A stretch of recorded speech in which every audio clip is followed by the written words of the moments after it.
उठाया हुसैन ने, बातिल के आगे सर ना झुकाया हुसैन ने। क्या चीज़ है नमाज बताया हुसैन ने, सजदे में अपने सर को कटाया हुसैन ने। প্রিয় সম্মানিত শিক্ষিত মুসলমান, আমি একটি বিষয়ে কালকে আলোচনা করেছিলাম যে কোনো জায়গায় এভাবে নকল দরগা বানিয়ে সেখানে আপনার ফাতিহা করা যাবে কি না, সেখানে টাকা পয়সা দেওয়া যাবে কি না।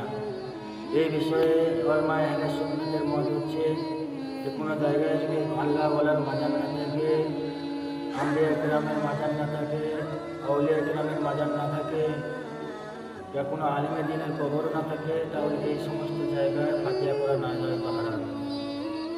তাই আপনাদেরকে বলতে চাই, আজকে মহরমের দিনে আপনারা অনেকে যাবেন, কেউ আপনার ফাতিহা করাবেন নকল জায়গায়, কেউ এইভাবে করে আপনার কিনা টাকাও দান করবেন, কেউ আবার যারা নকল বাবার মতো সেটে থাকে তাদের কাছে হাতে পায়ে চুমো দেবেন।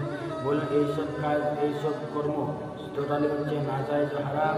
তাই বলবো আপনাদেরকে দূরে থাকার।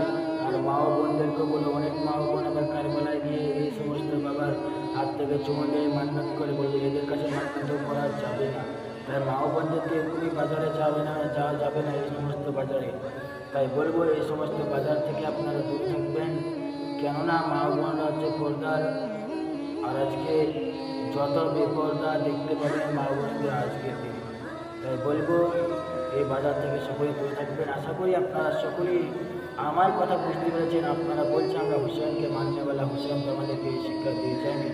ইমাম হুসেন তো তলবারের মাঝেও গিয়ে নামাজ আদায় করেছেন। শায়দ বলছেন নানা সে করকে ওয়াদা निभाया हुसैन ने, नाना से करके वादा निभाया हुसैन ने, सर देकर दीन हक को बचाया हुसैन ने। सर कट गए सजदे में फिर भी पढ़ते रहे नमाज, सर कट गए सजदे में फिर भी पढ़ते रहे नमाज। शहीद मरते नहीं बताया हुसैन ने।